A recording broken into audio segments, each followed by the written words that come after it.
This is the 17th season of Bass Talk Live with your hosts, Mark Jeffries and Matt Pangrak.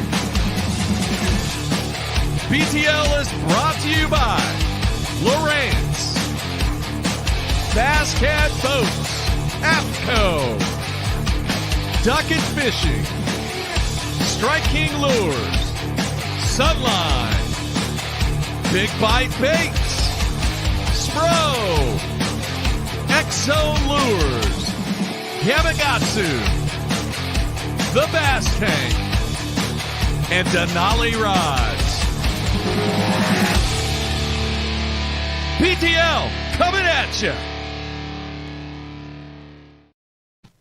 Good Tuesday, everybody. Welcome once again to another edition of BTL Bass Talk Live, where today Frank and I are going to talk bass fishing and anything else that we want to talk about. Folks, hope everybody had a great holiday weekend. Matthew, he is down at Kurt Dove's bass fishing camp at Lake Amistad, and today pinch hitting for Matt is the one and only, the genius, the man, Mr. Frank Scalish. Frank, how you doing, man? You give me so much credit. You know, it's hard to wake up in the morning to live up to these expectations. Oh, man, people love Frank Scalish. So Frank's going to be sitting in today, and then obviously we'll have our day 4 on Thursday with Frank. And good show today. We're going to have Hank Weldon on, talk a little college and high school bass fishing, along with some other stuff with Hank. And then tomorrow, dude, Frank, you've got to watch tomorrow. And even if you're on the water or doing whatever, you're going to have to watch the replay tomorrow, because we're going to have Ken Duke on tomorrow. And some of the stats that he has put together as a result of the conversation that Matt and I had about the Tournament of Champions for the Bassmaster Elite Series and some of the other things, I was absolutely blown away by the statistical data that Ken and I came up with. And looking back at the number of people since 2007 that have earned blue trophies, it's going to blow you away. And my idea of the TSC should become a reality, and we'll see what happens on this. The field would be unbelievable for a Tournament of Champions. Outstanding. So we're gonna jump into that. Anyway, man, how was your holiday? Unlike mine, I hope you did a little bit more than get your hands all dirty and work in the yard for 2 solid days. Well, I did actually do that, but I also went out walleye fishing. Me, Frankie, and a buddy of his went out, and of course, Lake Erie does not disappoint. Well, there are some walleye up there, Frank. Yeah, just a few. Just a handful. I think they estimated at some billion. I don't know how they count them. I mean, what do they do? Go underwater and go 1, 2. I don't know. I've always wondered whether or not the walleye get asked questions. Hey, man, how come you bite artificial baits rather than live bait? What's the deal on that? What is that situation? Anybody ever interviewed a walleye and asked them that? I don't think so. They're so carnivorous, though. I mean, the reality of the walleye is they're so carnivorous. Okay, so if you normally, I just troll crankbaits for them, literally, like, you know, deep little ends and DD22s, and have my way with them. Yeah. This particular day, because we had a super bad blow this weekend, we had gale warnings. I mean, it was trashed. I mean, it was just trashed. They had, 12-foot plus waves out there and everything. And then it laid down. Finally, it laid down. And yesterday when we went out, it was only 1 to 2 footers, maybe 1 to 3s at one point. But we found clean water and we were trolling on them. We could see them on the locators, and we couldn't get them to go on the crankbaits. So we just started dragging worm harnesses down there and just hammered them. I mean, it was like, whoa. Wow. Okay. So the freezer is full now, right? Yes, thank goodness. Because I was, last time I went on a walleye foray, I was so excited because Frankie, his wife won't eat walleye. So Frankie's like, well, you just take mine home, and then when you cook some up, just have me over. So I'm like, yeah, cool, I'm down with that. So we had a load of them. Well, unbeknownst to me, I fillet all these things, and it takes me a little while. I'm not very good at Yeah. speed filleting. Okay. Yeah. And I get them all done, get them all packed up, get them all frozen. And then my wife's like, oh, we're going to have, 15 people over and we're going to do walleye. And I'm like, there goes all my fish. You know what Gone. I mean? And so they were gone. So I had to, I'm like, okay, well, nothing lasts in my house. Wow. Well, I'll say this, man. I went to a place on Saturday after working in the lawn all day long. Never heard of this place in Oklahoma before. All right. It's in this little bitty town called Luther, Oklahoma. The place is called the Chicken Shack. Sounds good so far. Now, you have been to a lot of, let's just say, obscure places across the country to eat. Oh, yeah. I was a little skeptical in this place because the friends that we went with said, well, it's kind of like a gas station, convenience store, restaurant, all mixed into one. And I know how big Luther is because I played basketball there before, or coached basketball there before. I didn't even know they had a convenience store in Luther that I remembered. So I was like, okay, well, it's right on Route 66. Route 66 goes right through Luther. Yes. So old Route 66. So right, the old we get there road. and we get to a point where we're approaching this particular area on Route 66. Dude, there's freaking cars everywhere. Yeah. I mean, everywhere. There is no parking. If you want to go to the Chicken Shack, you got to park on the side of Route 66 in like the median. Yeah, It's dude. like, what is up with this place? Route 66 is a destination place. Oh my gosh. So we get there. I finally find a place to park. We have to walk about a half a mile to get back to the Chicken Shack. Our friends kind of led me and Carolyn, my wife, on our way to what you have to do and everything. So you walk through this little covered area that the best thing I can describe, it's like old tin metal roofs with 2x4s with gravel on the floor. Perfect. Okay? This place didn't have a floor. That's perfect. So you walk.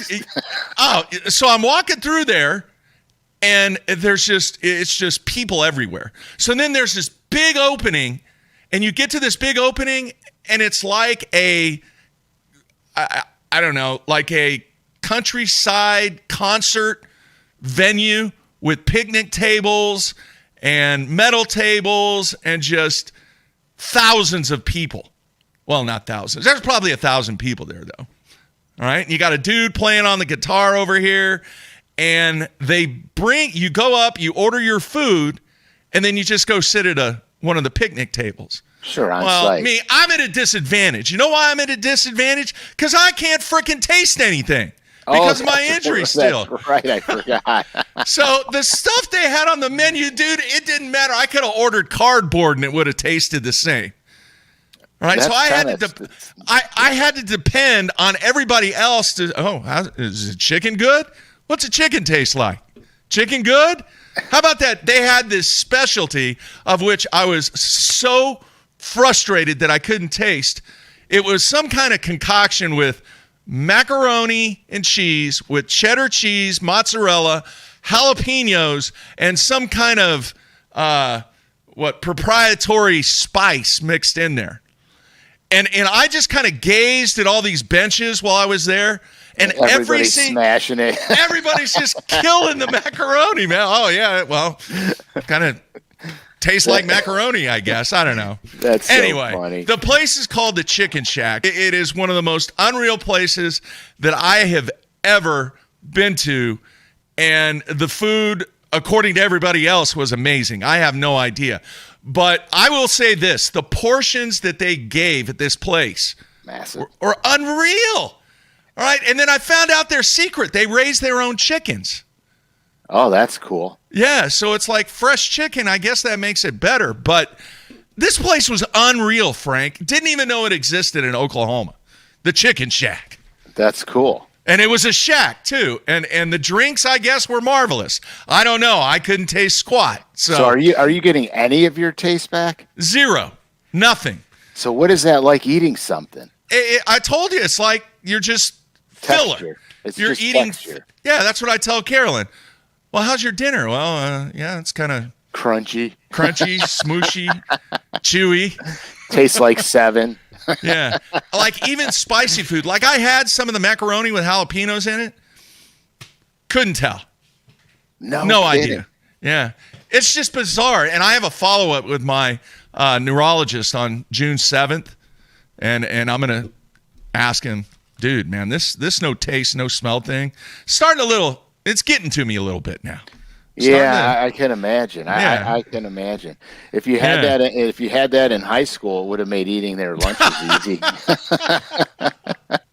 Lunch at school, man, that was epic. My favorite thing, do you remember what your favorite thing at lunch? Spaghetti.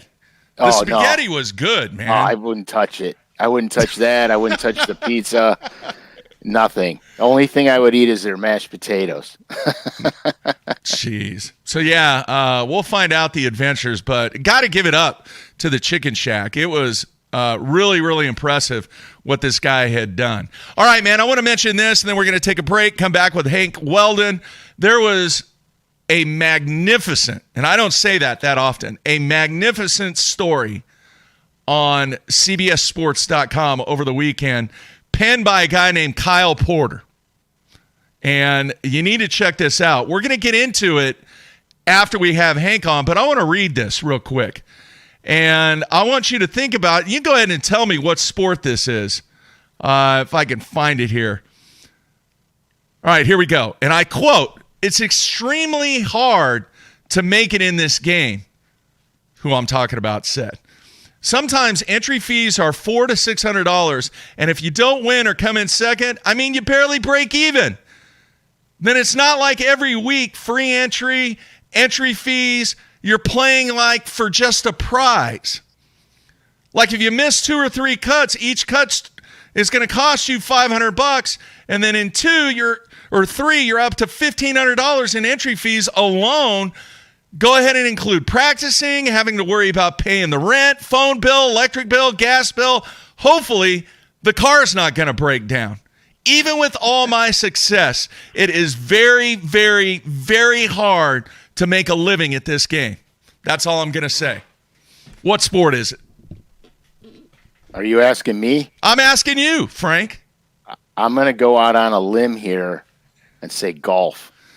It is golf.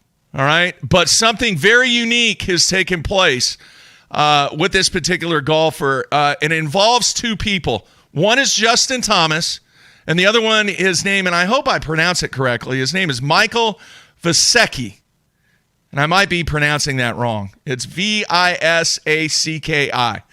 Vasecki, maybe. So we're going to dive into his situation and what Justin Thomas has to do with Michael's situation that I just talked about. But and then we'll get into some comparisons, what we always like to do here, get into some comparisons between the situation that is involving Mike or Michael in the game of golf and some of the situations that have taken place over the years in the game of professional bass fishing. So we'll look into that. But I'm telling you, folks, check it out, CBSSports.com. Great story, and I'll give you more info after we interview the man. High school, college bass fishing, talking about Hank Weldon. And we'll see what Hank has to say about a lot of stuff going on in the world of college and high school bass fishing, including the Combine. And we're going to talk about that, Frank. We're going to dive deep into the Combine. So let's do this. Let's take a break. We'll come back with Hank and dive right in the week with the genius co-host Frank Scalish. All right, everybody, stay tuned. We'll be right back.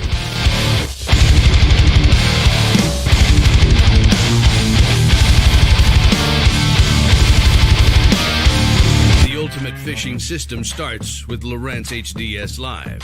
The best fish finding tools, from chirp sonar and fish reveal to active imaging and new active target live sonar, and complete touchscreen control from your trolling motor to your big motor. For a limited time, building the ultimate fishing system will be easier on your wallet. Upgrade to HDS Live with a Ghost trolling motor, active target sonar, or live sight sonar, and save up to $800. Basscat's legendary 20-foot platform has been paired with angler-approved accessories for 2021. Puma FTD features the proven hull used by many of the top names in bass fishing today, backed by a transferable lifetime warranty. The Puma FTD boasts a full team deck concept which enhances efficiency for you and your tournament partners. Turnkey tournament winning performance. The Puma FTD SP from Basscat.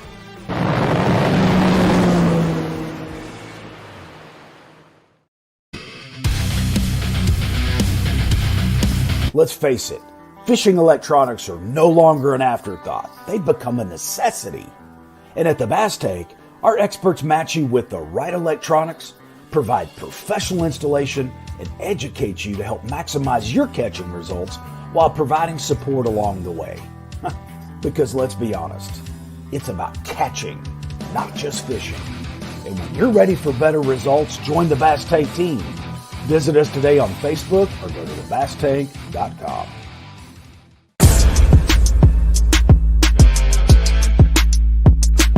You've been waiting all week for this, and Sunline wants to make sure you're ready for it with bulk spools of all your favorite fishing lines. Oh, it's so fun.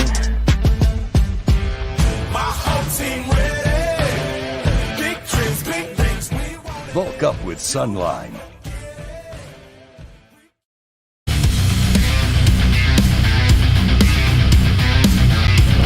Utilizing my experience, utilizing my time on the water, evolving as an angler, and that evolution should never stop. You have to do it every day. From when you wake up in the morning, you got to be thinking about changing, continually changing every minute, every cast. That's really the premise of fishing the moment. Everyone, Brandon Polnick here. People always be asking me what I got tied on. And I'm like, X-Zone lures. And they're like, Brandon, why you got X-Zone lures tied on? And I'm like, let me show you why. The bite. Get out of there. Get out of there. Oh, yeah. Oh, it's freaking big. Get in here. Oh, God. Giant. Oh, my gosh. Oh, my gosh. I think you get the point.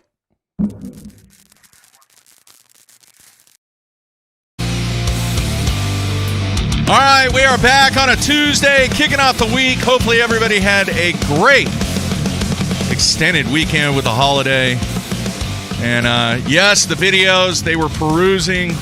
I was perusing around, checking out some of the launch ramp videos, Frank. It always happens, first holiday of the year. Oh, you know it. The tow trucks make a killing pulling the trucks and the boats out of the boat ramp area. So I bet I saw 5 of them just here in Oklahoma.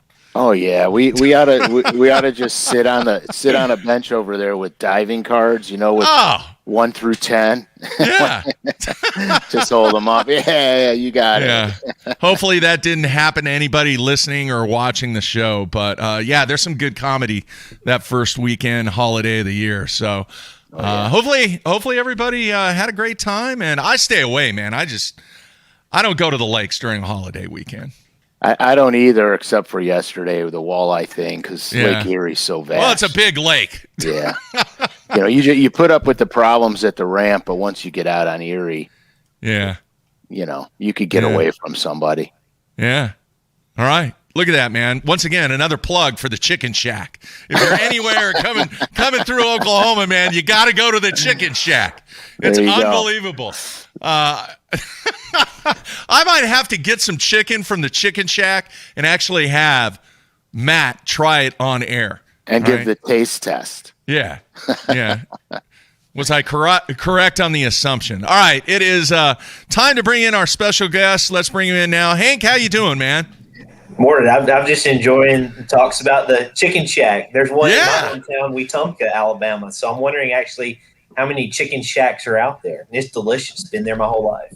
Oh, it was quite the scene, and I feel bad that I missed out on how good it was because as I mentioned, I have no idea. So we'll get Matt to check out the Chicken Shack and get his take on it. I trust Hanger next decision. Yeah. All right, Hank, thank you so much for taking time out. And the first thing I want to ask, and I'm sure a lot of people are wondering, how's your dad doing?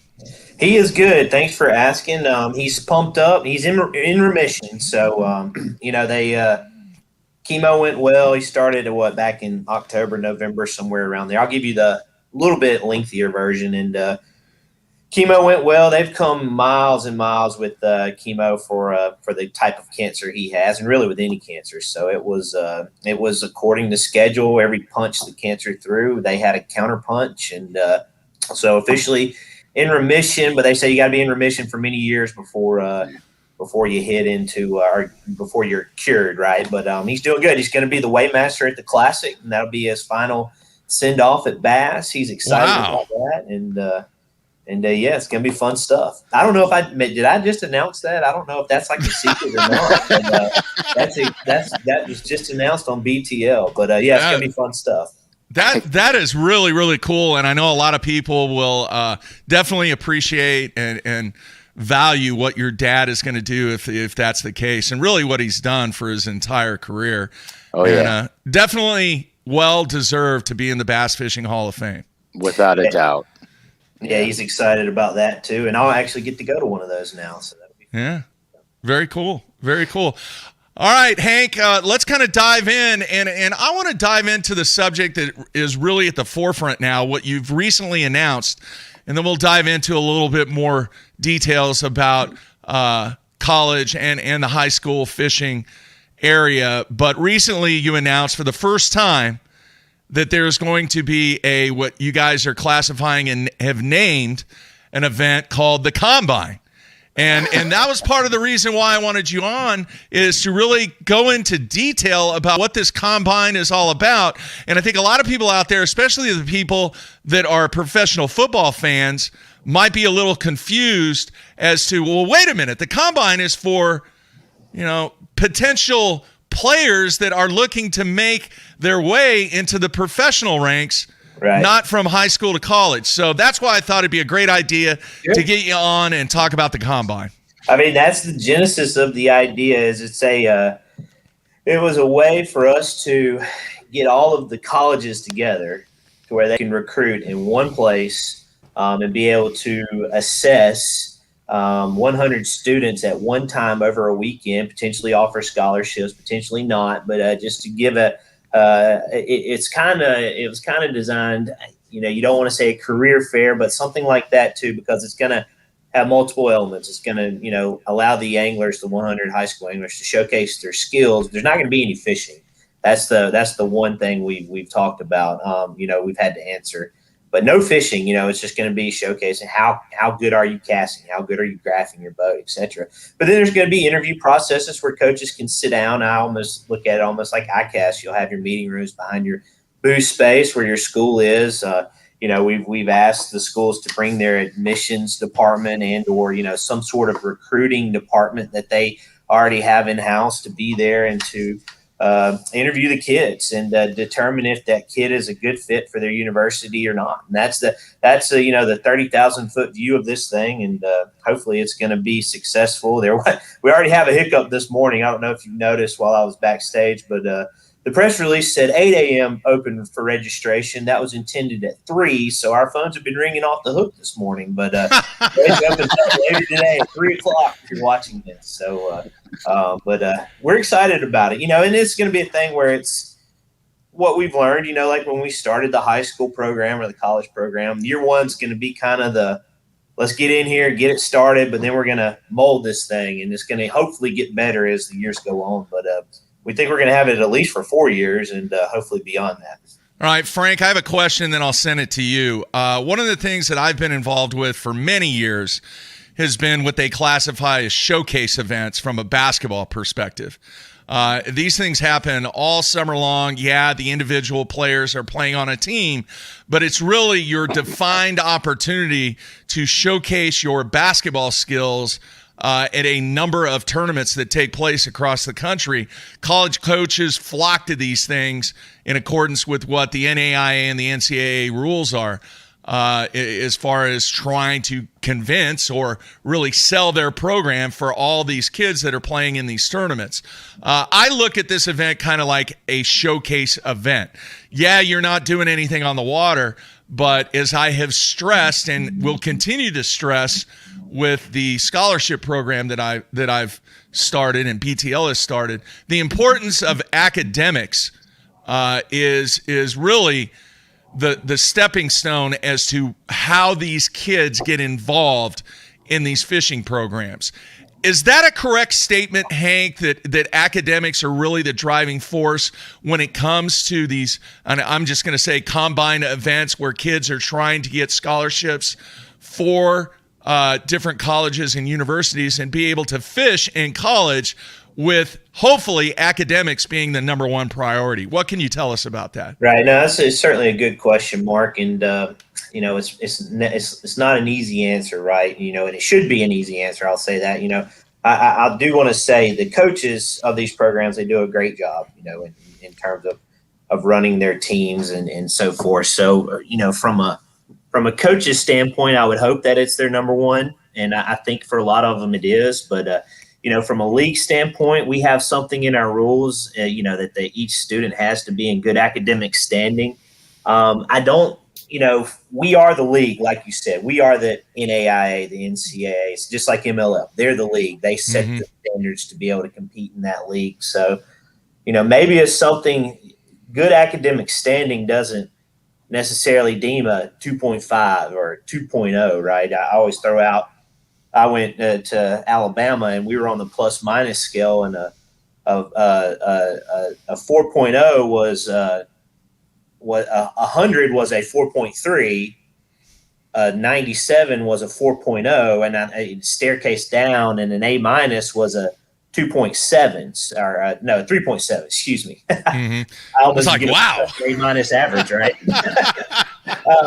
That's that Alabama education there, but yeah. So maybe it's something that I don't want to say that it was the main topic of discussion when developing the combine. You guys know me, I'm going to be honest here. And, it's more about having that common meeting point and hoping the coaches are doing that. Again, I don't want to say the coaches aren't. I think they do a great job, but, from a league, maybe that is something we establish more and follow. You don't want to be too intrusive, and set too many guidelines. I still think we're at infancy in terms of a sport, especially at the high school and collegiate level. But there's certainly things to do. Do we set that GPA level at 2.5? Whatever that is, to be able to compete. And and then and I will say this: we have had schools and coaches, high school coaches and college coaches, have to change their boats competing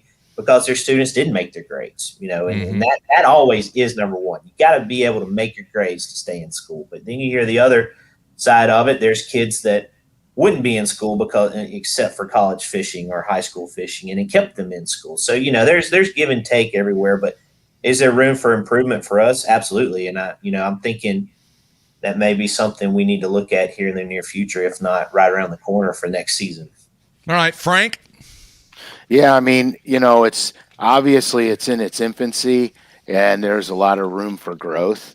As all my kids, my whole family played sports throughout high school, football, basketball, baseball, even in college, same thing. But there is a minimum GPA that was required to be, in good status to play. Right. And I think it's important because at the end of the day, if it's an education that's going to launch people forward, their success and skill in fishing is fantastic. And you're coming from a guy who loves this sport through and through. Since I was a boy, 14 years old, that's all I ever wanted to do was fish for a living and be in the fishing industry. And, it's one of the greatest, in my opinion, it's one of the greatest sports on earth. But I think if if they regiment this thing and get all these things, and like you just said earlier, Hank, it's going to change a little bit. It's going to morph into something else as you guys progress along. And I think that's great. Yeah, no, I agree. And again, like you said, the term good academic standing, what is that? So, I think that's where we go into And you go all the way back, Mark, to when I was fishing, when it was called College Smashmouth Bass. You know, Yeah. I remember that. Pangerac and Porsche beat me in the 07 Under Armour College Bass National Championship. But that was the first part. It was good academic standing. We've never really deviated from that term, but maybe this time to do that. And maybe we need to bring somebody in. Mark, I know your background and from an educator standpoint, and maybe we have the ability to do that. So maybe we bring someone in to stress academics, and maybe that's you. There's your open invitation. Yeah, I would have no issue doing that. I would actually kind of thrive on anything that I can do to help kids from an academic standpoint understand the importance of, look, man, fishing's great. I love fishing, but your number one priority until you get that degree is to focus on your academics and then learn that flipping technique a lot better. You know what I'm saying? Or learn how to throw that finesse jig or whatever it is. The priority's got to be academics, and I applaud you guys for even evaluating and even thinking about seeing if there needs to be a movement, a direction, place forward to really improve the way that you guys stress academics. So that's good stuff. All right, I want to go back to the Combine because I think it's a cool idea from an aspect of bringing both the students and the coaches together, because you and I both know, Hank, over the years, communication seems to solve a lot of the issues from an interpretation that people have about different programs. Now you have face-to-face contact with both of the parties that are going to be involved in this really for the first time, other than if guys or girls go on actual recruiting trips. With this situation and the communication that's going to take place between the athletes and between the coaches, I'm curious, how many estimated student anglers do you think that you will have? And as of today, can you give us and the fans any indication on how many schools have committed to the Combine? Sure, absolutely. So again, registration 3:00 today, not 8:00. Yeah. We're going to cut it off at 100. So that, and we as students, and we feel like that's the number that will make, that when you're at Disney World, you get to a point where the lines are just too long and it's not enjoyable, right? Same reason we have the 250 boat caps in our college and high school series. So we think 100 is the number right now. And again, that might change, who knows, depending on demand. Right now, it's looking like it's going to fill up pretty quickly. As far as schools, the target number was 15.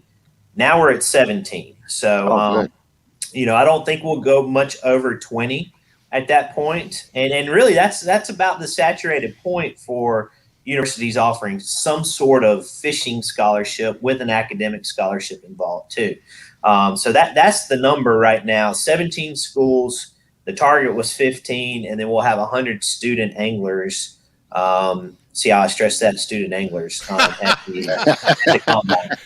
There you go. And the Combine's going to take place in October. Is that right? Yes, October 15th through the 17th, Decatur, Alabama. And if you've ever been there, Ingalls Harbor, it's perfect for what we want to do. We've got a hotel unit right there next to that big, nice indoor pavilion that they built, which is right next to the big area where we've had our Elite Series venues. Yeah.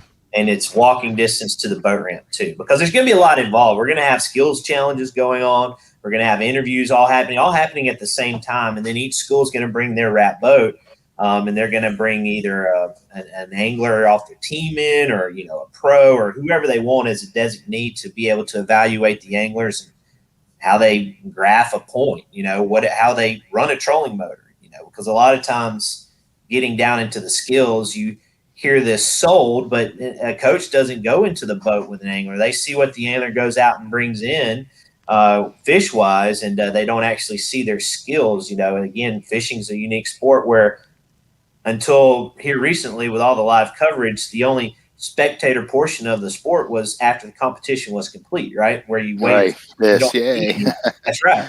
So you don't know how they caught them and the skills involved. So that's, again, the idea behind this, and getting these schools a little bit more non-regional based, and the coach, having to go to 15 different weigh-ins to get 15 kids. Now he can go to one event and potentially fill his roster from kids all over the country. Yeah. All right. A couple of really good questions on the instant feedback. Let's see here. First one is from Tom B. I'm going to throw it up there.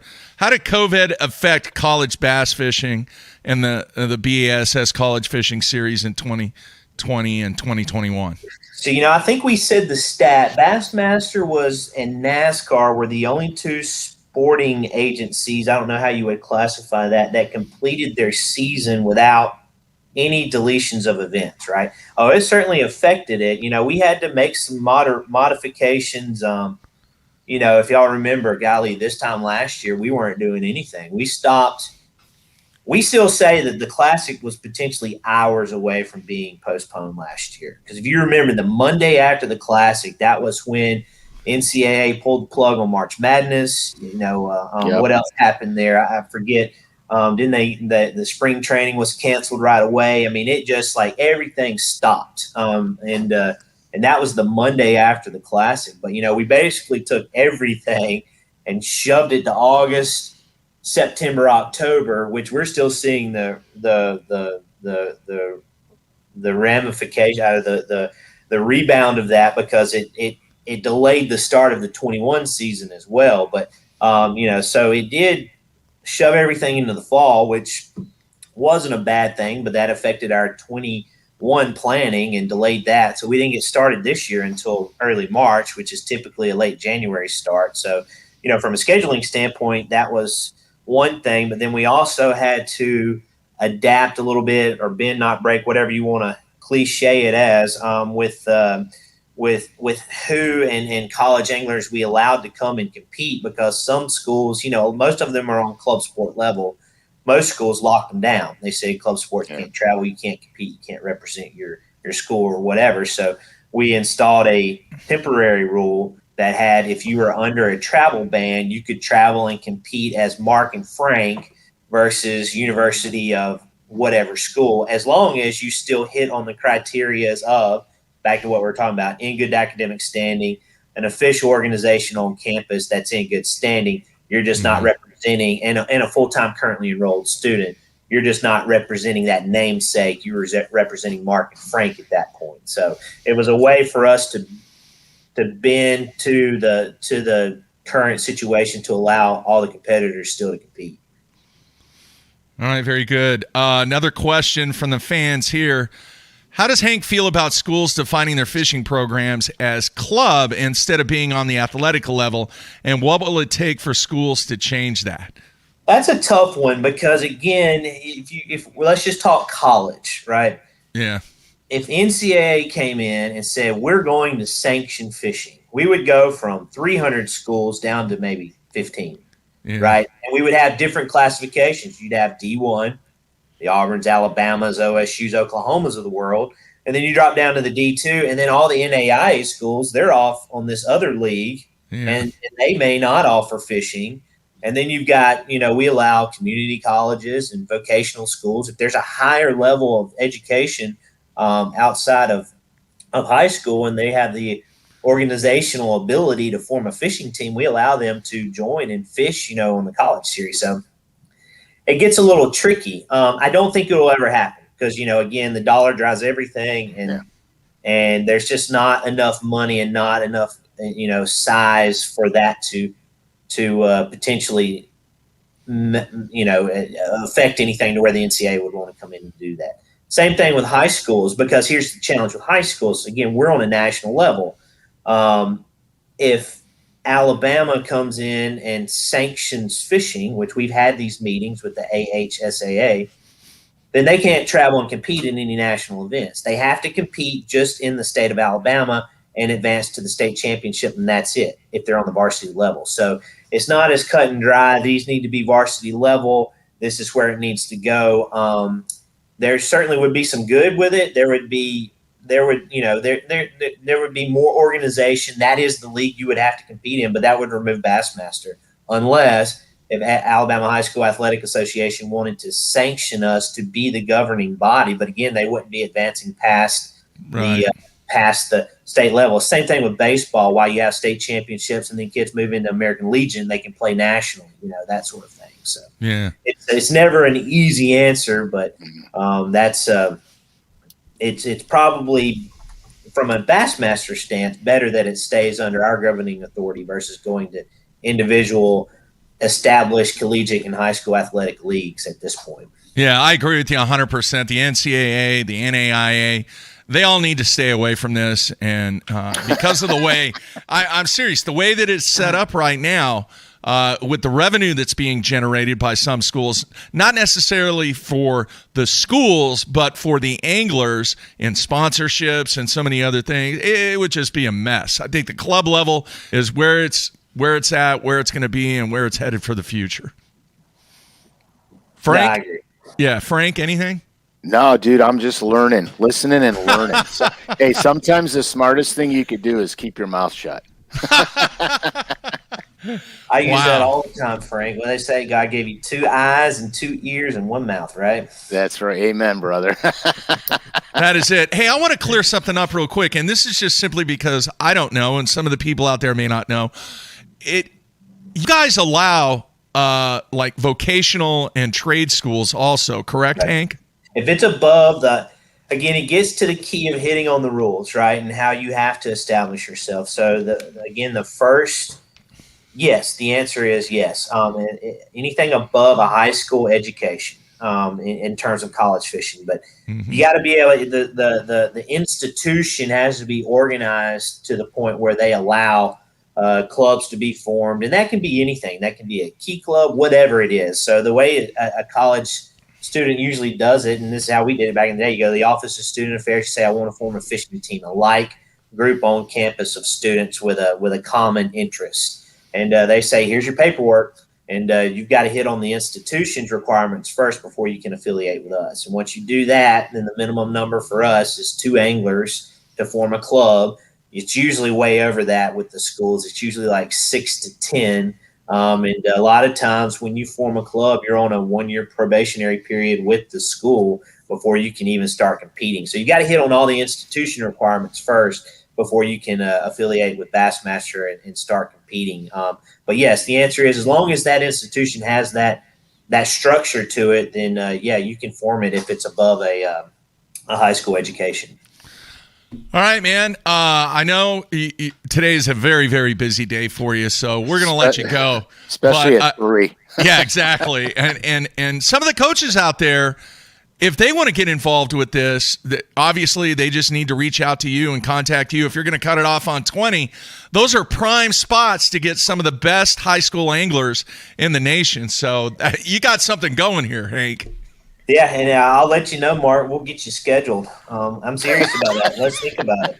So. I'm all in, man. If I can do anything to help kids out when it comes to academics, that's the only reason I'm even in education to begin with. Yeah, I coach basketball, but the important part of what I do and what I've done over the years is to stress how important academics are. Whether you choose to be a firefighter or a lawyer or a doctor or a business owner, it doesn't matter. Whatever you're going to choose in life, that academic portion of what takes place between the age of 18 and let's say 25 affects what you do for the remainder of your life. Yeah, I 100% agree. I mean, I'm in the fishing industry. Fishing may have got me a little bit to where I am, but it was more my degree. Me and my friends started at Alabama and the fishing team in Alabama, and it morphed into a college position. And I'm here because of my education more than I am my fishing. Yeah, I would like to just add one thing.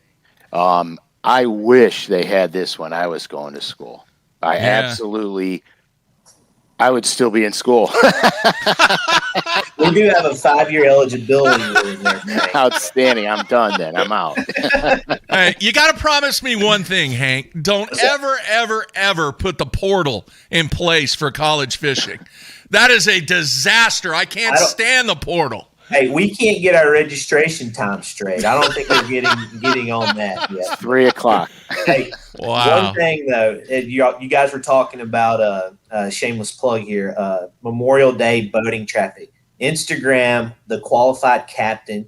You will love that account. It just shows disasters of boating accidents. I'm writing that down. Backing up and everything. The qualified captain, I'll go ahead and apologize now because that's going to at least eat up an hour of your time today. It's fantastic. Maybe more. Yeah. Wow. Yeah, maybe more. All right, That's Hank, perfect. we're gonna let you go. Thank you so much, and hopefully we'll be in touch. And anything that I can do to help out with what you have going on there in November, hey, I'm all in. As long as I can get away from school and take a couple days off, which is not a problem. I would love to help out from an academic standpoint and really kind of solidify and drive home how important. And it doesn't matter if you're going to college or maybe you want to become a welder and you're in trade school. It does not matter. That education, no matter what you choose, is so valuable to how that affects your future. So great job. Thanks again for taking time out, and good luck to all those high school and college anglers out there. We'll see them soon. Thanks, guys. Take care. We'll talk soon. All right, take care. Hank Weldon, folks, and yeah, today's going to be a busy day for him. Yeah, he's already getting phone calls. I know.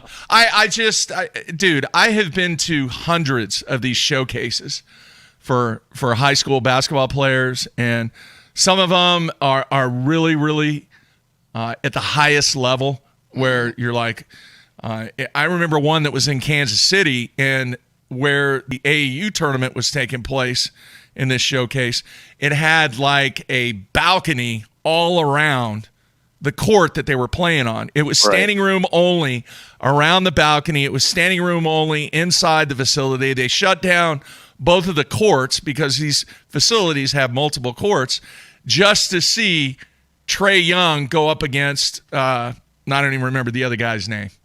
All right. It's been a few years ago. But the main guy that everybody wanted to watch was Trae Young. And Trae Young was really close in making his decision on going to the University of Oklahoma. And people wanted him to go to OU, but then he was the one and done. And that whole story is being saved for the 24-hour marathon because I think the one and done is ridiculous. And hopefully fishing will not get involved in the one and done where you have kids go, they have a good freshman year, they win some tournaments, and then all of a sudden, boom, they're gone, and they're fishing the Opens or they're fishing the Toyota or whatever. But it's a reality of all sports. I mean, right, wrong, or indifferent, it's a reality of all sports. But I'll say this, Frank, you're right. But I will say this. There are entities available in most of the sports that if your only objective is to play professionally and you're at that level in whatever sport that you're trying to get, dude, you can go right to the minors. Yeah, that's true. And also with the sport of bass fishing, there's a million semi-pro events you could fish. Yeah. Just to get your, I always tell Frankie the same thing. The only way to become better is to keep fishing. You just stay on the water as much time as you could spend. And there's venues out there that will allow, the youth of today to continue to fish at some level constantly throughout. So, it's weird. It's a weird thing. I wish they had bass fishing when I went to college. Yeah. In college. I think that would have been so much fun to do. Forget about high school because I don't even know in high school it was go to school, work, play sports, and meet girls. You know what I mean? Yeah. So high school was too young almost for me, but college was the right time. I mean, college would have been fantastic. Yeah. You remember Frank, and I know this is many years ago when you and I were in college, but this dynamic I don't think has changed because I asked my two boys about some of the stuff. The social environment of what takes place in college is so important. Massive. And the advantage that you have by being a part of a college angling team just gives you a head start and a jump on pooling those resources together from a social aspect, from an academic aspect, and from a fishing aspect too. 100%. Because you're gaining experience, you're gaining friends, you're gaining knowledge all because you're fishing in college. As long as it's a great deal. And you're learning how to dance around the business side of the sport too. Yeah. How to self promote. And people will find out real early on in. Your word is going to be your bond, and if you can't, don't say anything you can't deliver on, because you will be judged by that. Jason Mitchell had a comment. I'm going to throw this up, and I'm going to address this real quick. A lot more exposure playing college basketball, plenty of TV time. Let me say this, Frank. You will realize, and everybody will know, when college and high school fishing has reached the pinnacle when this happens. And I don't know if this is happening in certain pockets of the country, but it will reach the pinnacle when folks in geographical areas start talking about one or two specific anglers. Yeah. And they go, well, where's he going to go? What's he going to do? Man, we need to watch more videos with this guy or girl. When the buzz starts to happen regionally, and then it grows nationally on, the decision is going to be where John Smith decides to go to college. We're nowhere near that point now. But we can't, right, and you're 100% right on that. We are nowhere near that point yet, but it can't be judged yet. It's still a baby. It's still in its infancy. Hank might just be the right guy for the job. He has a vested interest in it. And so he might be the one. It's sometimes the guys that start something. This is not agreeing or disagreeing or anything. It's just what I see. Sometimes the guy that starts everything has the hardest road to hoe, because it's so hard to be number one at something and so hard to grow something that's never been grown before. Yeah. Once everything that Hank puts into place starts to mold and grow and take a direction, other people are going to come in and spearhead things and have other ideas.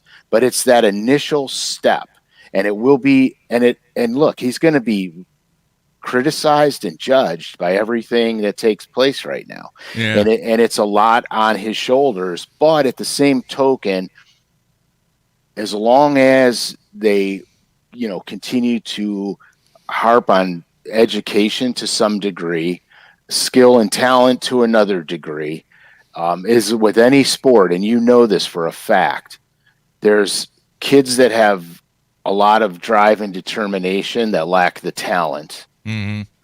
Okay. There's kids that, unfortunately, especially in basketball and football, that have immense, insane skills and don't really care about anything else. Mm-hmm. And so you're going to see the same thing in the bass fishing world. You're going to see guys that excel. You're going to see guys that want to excel but can't get off the plateau. And you're going to see guys that just want to try it. And once all those cards fall into place, and it's going to be a while, you might just see where people are talking about a kid going to fish for Alabama or Ohio State or Kent State or whatever. You know what I mean? Yeah. No, you're right, man. And I agree with you 100%. We're still in the infancy stage, even though it's been going on. And the other thing is, you have 3 organizations doing the college and high school thing too. Correct. And they got to get together too. And that's one of the things that I've said all along. Can we truly have a national champion? And I don't think it's ever going to happen, simply because of that one word, communication. And the 3 organizations, they're never going to get together, and they're never going to sit face to face to a table and go, hey guys, let's get this worked out. It's just not going to happen. No, and this was one of my gripes when I was fishing early on in my career. I love Bassmasters. I was born and bred and raised in Bassmasters. I dealt with Trip Weldon a lot in my beginning career of this sport, and fantastic dude. I mean, he's a fantastic guy. And then so what happened was, one time I had gotten involved in a meeting. I'm just going to say with the powers to be. I'm not going to say who the organizations were. And I said, look, real simple. You can't discredit one organization from being a professional organization because they are. You can't discredit them for doing that, just like they can't discredit you for being that, even though you were here first. But if you truly want a national championship of bass fishing, you put our 50 guys against their top 50 guys. Yeah. And you have the World Series of bass fishing. Now you're going to draw fans from both sides of the spectrum. Because here, look, let's be honest, okay? A lot of guys that follow Bassmasters to the T don't follow any other tournament trails. Yeah. And a lot of fishermen that follow other tournament trails don't follow Bassmasters. So if you got the two together, head-to-head competition, true World Series of bass fishing, you're bringing both of these groups together, and it has much more mass appeal for marketing and advertising because you're doubling down. You know what I mean? Yeah, no, I agree. And the other thing, too, is you have to bring up a lot of these college teams, they fish all three. You know? They fish all three. So we're never going to have a true national champion. I know people say never, Mark. I'm like, look, this is one thing. It ain't going to happen. It's not going to happen. Well, no offense to any bass fishing sports out there. It's never going to bring the money that basketball, football, and baseball bring to a school.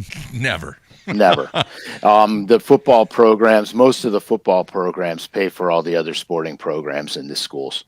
Yeah. I mean, that's just the truth. I hate to say it, but it's just the truth. I mean, you think crewing brings in revenue to pay for other sports?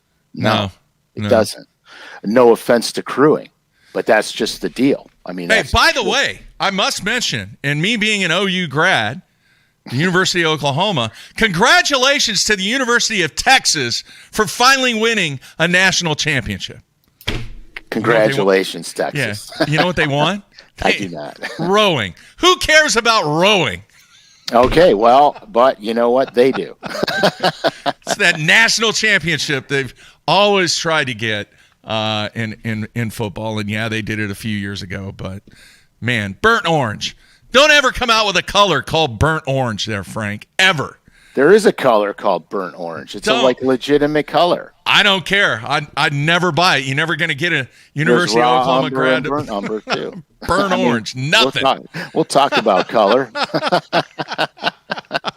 You need to come out. Everybody's saying you need to come out with 7. The color 7. I might just do that. Anyway, so once again, folks, I want to thank Hank for coming out.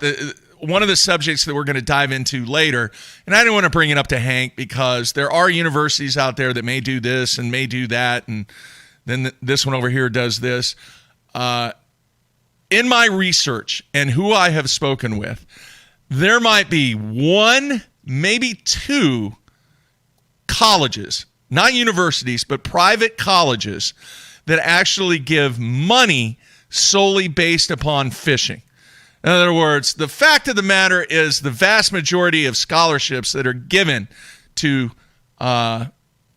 student anglers is based upon academics. Oh yeah, there's no question. They're not getting a full ride based upon what they're doing with their rod and reel. No, and there's no question about it. Academic scholarship. Listen, boys and girls out there, if you're listening and you're young and you're going to school, you have a far greater chance to get an academic scholarship than anything if you put your mind to it. If you play a sporting event and your grades are fantastic, you have even more of a chance because you can get a partial sports scholarship and an academic scholarship and get even more money off of your schooling. That's how to play the game. That's because you're more valuable to a sporting event if your grades are up and they can get you a partial academic scholarship and they can save a sporting scholarship for somebody who is a little bit more trouble in school. So you're way more valuable. 100%. All right, we're going to come back, wrap things up. Walt, I see your message, dude. Hey, I'm giving the Longhorns props. National championship in rowing. Yes. Congratulations, man. Go celebrate. Have a couple for the rowing team. There you go. All right, we're going to come back, talk about this story that's on CBSSports.com. Everybody stay tuned. We'll be right back.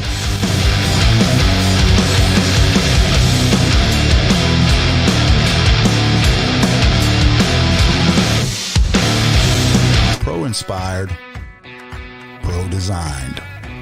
Tested and proven by legends on the water. Dominating the tournament trail for over 50 years.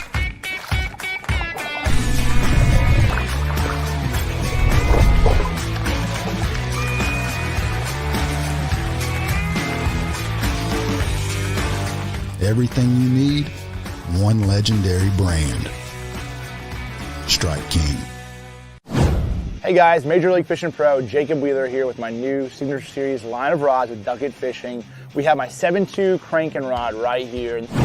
Crankbaits can be very fickle, and having the right, having a lot of tip can be too much, and having not enough tip can, lose a lot of fish. So you really got to be careful. If there's one or two techniques that I'm really adamant about having the perfect action as a crankbait, especially like a square bill, a DT6, those medium running crankbaits in the springtime when those fish's mouth are pretty tough. That's when I'm really on top of having my actions just perfect.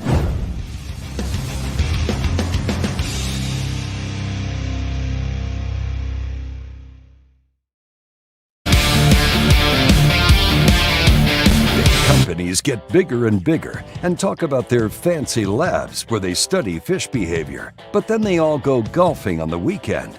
We don't have a large laboratory to test baits. Why, you ask? We don't need a big laboratory because our pros fish, our employees fish, our salespeople fish, our suppliers fish, our mold builders fish, our owners fish, and our kids fish. This is our laboratory. Our R&D comes from time on the water, learning how to make fish bite. All that time on the water brings us thousands of hours of testing new products and improving current ones for all species. All of us on the Pro Tournament Trail use Gamakatsu hooks. Why? Because they are absolutely the best. It's not about how many bites you get. It's how many you put in the boat. Gamakatsu makes hooks for every fishing style. We didn't come this far to lose fish. Did you? For more information, visit gamakatsu.com.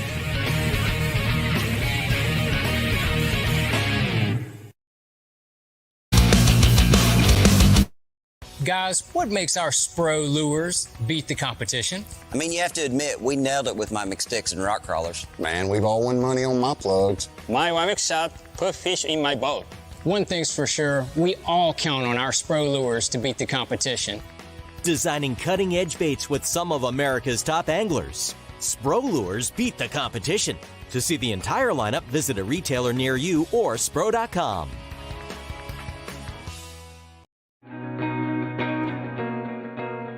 The Ned Rig.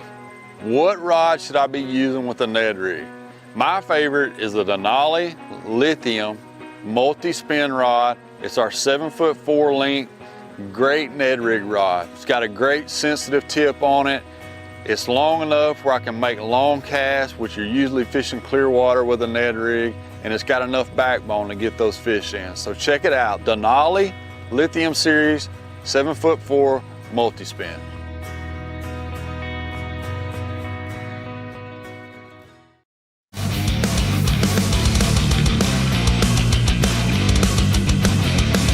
All right, we are back on a Tuesday with the genius, Frank Scalish, pinch hitting for Matthew. Hey, how cool is that Tripp's going to do the weigh-in at the Classic? That's pretty cool. That's fantastic, dude. Yeah. That is fantastic. Yeah. All right. I want to get into this real quick, this story that was penned by Kyle Porter on CBSSports.com.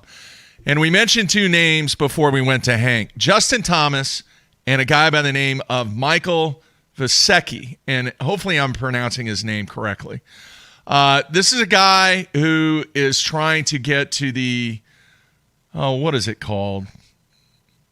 The Corn Ferry Tour, which is the tour just underneath the PGA Tour, of which they have a mini tour where if you do well on the mini tour, you make it to the Corn Ferry Tour, and then eventually, hopefully, you can get your PGA card and make it to the PGA Tour. And once again, I am going to reach out to this gentleman. Let's see here. Oh, that's the wrong one. Anyway, I had an email from a fan who actually worked for the PGA for 3 years. We're going to try and get them on the show. But the comment that I read earlier in the show was from Michael, who is trying to make his way up the PGA ladder, and we're going to compare this to in the fishing world, and that's why I want to ask you this. But for those people that missed it, here's a quote from Michael Visecki. It says, "It's extremely hard. Sometimes entry fees are $400 to $600, and if you don't win or come in second, I mean, you barely break even. Then it's not like a week where you have to pay entry fees and we're just out there playing for a prize. Like if you miss 2 or 3 cuts, even in each cut, each tournament ends up costing you $500. Then if you miss 2 or 3 cuts, you're down $1,500 just in entry fees, not to mention practicing, having to worry about paying rent, the phone bill, electricity, gas, and hopefully the car's not breaking down. Even with all my success, it's still very, very, very, very, very hard to make a living out here. If I was having to pay rent, I probably still wouldn't be able to play professional golf as much as I've won in the past." And then I mentioned the golfer Justin Thomas, and what ended up happening, a very, very successful PGA player, Justin Thomas, ends up cutting a check out of his personal account to Michael to help him out and actually cover a lot of the expenses. You can say it's a sponsorship, you can say it's whatever, but basically somebody that is a superstar in the game, Justin Thomas, is helping this guy out, try and make his way up through the mini tour to the Corn Ferry Tour, and then hopefully get his PGA card and be able to play on the PGA Tour. Frank, the question that I ask you, and anytime I read anything like this that is covering other sports, and I read a lot of golf stuff because I still think that golf, there's a lot of comparisons in golf and fishing and bowling and a lot of the individual sports. Right. But in all your years of being around the game, have you ever heard of one of the superstars in this sport of bass fishing actually getting out the checkbook and writing a check in a very large amount to sponsor one of the up-and-coming anglers that might be fishing the Opens or might be fishing the Toyota Series or whatever the trail is that they're trying to work their way up to either make it to the BPT or the Elite Series? Have you ever heard of anybody doing anything like that before in the game of bass fishing? No, I absolutely have not heard of that. Now, I don't know if, no, I haven't. Me personally, no. Do you think that there is somebody out there, and obviously the income levels and the comparison is just not even close to being, pardon the pun, par level. It's not even on the same field. No, but at the same time, I do believe that there have been situations that have occurred from superstars in this game to help out in a different way, either get them hooked up with a specific sponsor, getting a boat deal done or something like that. And the influence that the superstars have in this game from a sponsor standpoint, how much is that? And really, how much weight does a superstar in this game have when it comes to asking sponsors for support of somebody that they might have their eye on as far as really feeling like that they might get an opportunity to fish at the highest level? What are your thoughts on that? That's a big player. I know for firsthand and for a fact that there are other pros out there willing to and do lend a hand in another pro coming up to get sponsorship. Yeah. I've seen it firsthand. I've even been involved in it firsthand. I was in between boats one time, and I needed help to get a boat before the next event, and KVD was very instrumental in making that happen to me. I've never forgot that gesture. It kept me on the water, and it kept me from losing points, and it kept me competing. And I've never forgot that either, by the way. But it happens, and the truth of the matter is there's only a small handful of people in bass fishing that can command that kind of push. Most of us are struggling to keep what we got, fighting for every sponsorship we can get, and it's just outside of our reach. Now, that being said, I've helped numerous people out with their portfolios to help them turn their portfolio into a marketing package and not give me money, I can catch a fish. Mm-hmm. So, I've also paid it forward. I understood the importance of that and paid it forward. And, things happen in our sport, not to the magnitude of, hey, dude, here's, $20,000. Get your entry fees paid for. Yeah. Nothing like that. I know that there have been individuals that have been involved in this industry that may be private business owners, not necessarily like a vice president of sales for a corporation that is an endemic corporation, but maybe business owners, small to medium-sized business owners that have really stepped up and helped certain anglers make it to the top. I know there was a gentleman in Texas that really stepped up and helped Carl out, Jacobson, a bunch in the beginning. And guys, I don't think there's any other sport that I hear more times of guys sleeping in their trucks than professional fishing. Oh, yeah. No, yeah. In the beginning, you're scratching and clawing your way through this. You're spending every dime you have. You sacrifice literally everything you have just to try to get there. Yeah. And then once you get there, it's a whole different level of money.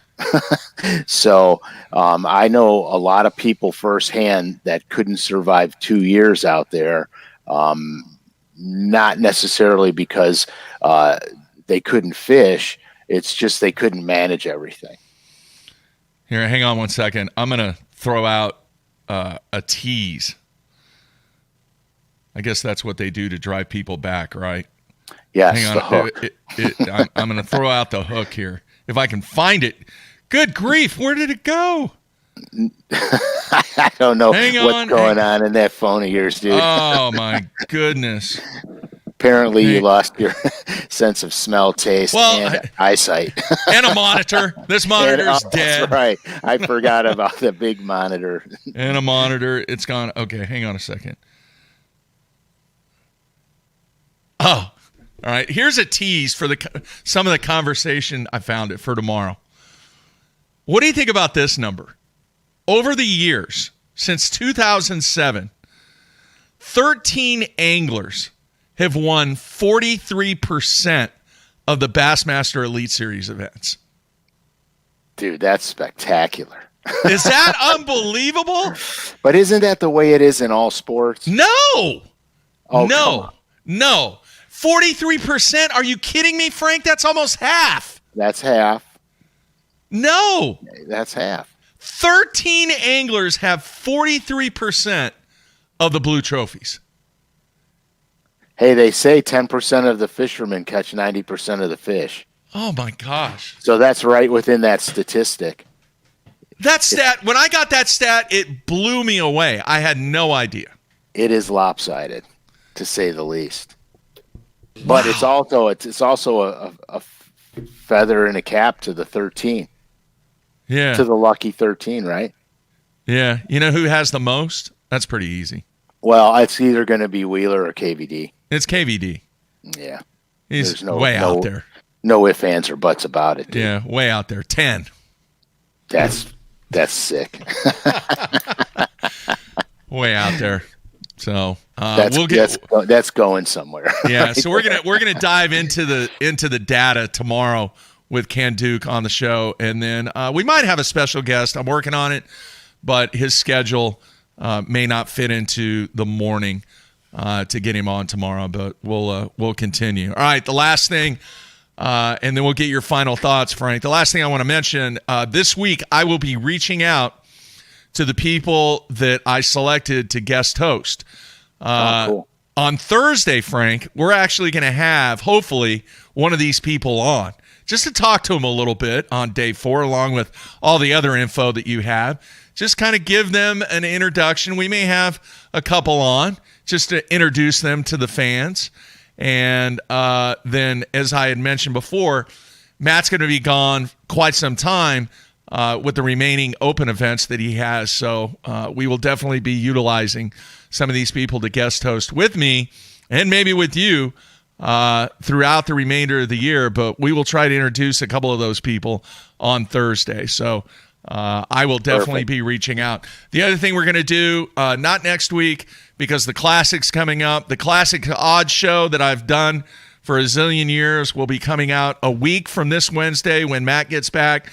I will give if there was a line in Vegas, I'm going to establish that line to where you can go down and throw down some action on the odds that I base. It's not whether they win, all right? It's what the odds are to attract some money and attract a little bit of action. So a lot of people get confused on that. Oh, well, you got, John Smith at 8-1. Well, yeah, but I'm not saying he's going to win. I think that's some good odds there to where the house would make a little money if you threw out 8-1 on it. So like a point spread would be how many pounds or ounces? Well, we do the over-under, man. That's what we do. We're going to give this guy 2.3 pounds. Yeah, Matt comes up with all kinds of prop bets that we've done every year. So that's coming up on Wednesday. And then I will also be reaching out this week to the marshals that we paid their entry fee for, a couple of people, and they're going to come on the show and talk about their experience as to how it went down being a marshal. I think one of them was at Guntersville, and I can't remember where the other one was. So all kinds of good stuff coming down the pipes here on BTL. All right, Frank, final thoughts today, man. Interesting show today. Yeah. I have a lot to say, but I can't say a lot of my opinions yet because I have more research to do. I don't want to open my mouth and look like a goofball or conversely a genius. Yeah, well, that's what you are. It's one of those topics that are definitely, I think it's definitely going to become at the forefront.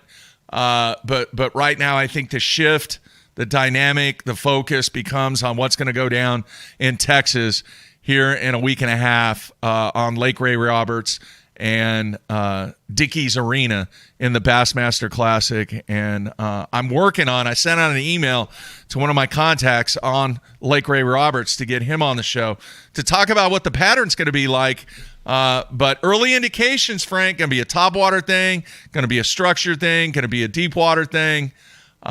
Totally different than what we've seen in numerous previous classics. And I can't even remember when the last summertime classic was. Can't remember. Yeah, was it Chicago? It could have been. It could have been Chicago, but you can't. That fishery there plays differently because it's a Great Lake, and so it plays differently. I'm excited for Ray Roberts because I'd like to see some structure fishing action going on. Like to see some big build crankbaits, football jigs, Carolina rigs. I mean, I'd like to see that. You know what I mean? That's fantastic fishing. Not that any fishing's not fantastic, but to me, that's my wheelhouse. Yeah. Hey, people want to know: Are you going to the Classic? You're not going to the Classic, are you? No, I was at the last one in Guntersville. Yeah. Was the last one I was at right before COVID hit. Yeah. Well, actually, right at COVID. Yeah. Mark Edwards is telling us Pittsburgh, 2005. That was the last summertime one. Oh, the Ohio River, the Three Rivers area. Yeah, that was a weigh-in. It was pretty entertaining, man. Those people in Pittsburgh were crazy. Oh yeah, Pittsburgh's in a good out way. Of control. In a, Pittsburgh's out of control. Yeah, it was awesome. All right, I want to thank once again Hank Weldon for taking time out, and we will talk to Ken Duke tomorrow. Frank, back on Thursday, man. Can't wait for day 4. I know. I got confused today when the logo didn't show up. I thought I was on the wrong day. All right. I know the fans greatly appreciate you stepping in for Matt, and they love him some Frank Scalish, man. By the way, the day 4 shirt coming out very soon. Very soon on the single run, the little run that we're going to do for the Bassmaster Classic. So all those people out there that did not get the BTL hat and all the BTL merch coming out here very, very soon. And then if you're going to the Classic, Matt will have more info on that when he gets back. He's going to have a few items at the Classic. Not sure where, but you can pick up some BTL merch at the Classic. So, Frank, man, have a great Tuesday. We'll talk to you on Thursday. Everybody out there, please subscribe to us. We are getting close to that 10,000 subscriber mark. We're going to have a big party here in Oklahoma City somewhere when that happens. All 3 people are going to show up with Matt.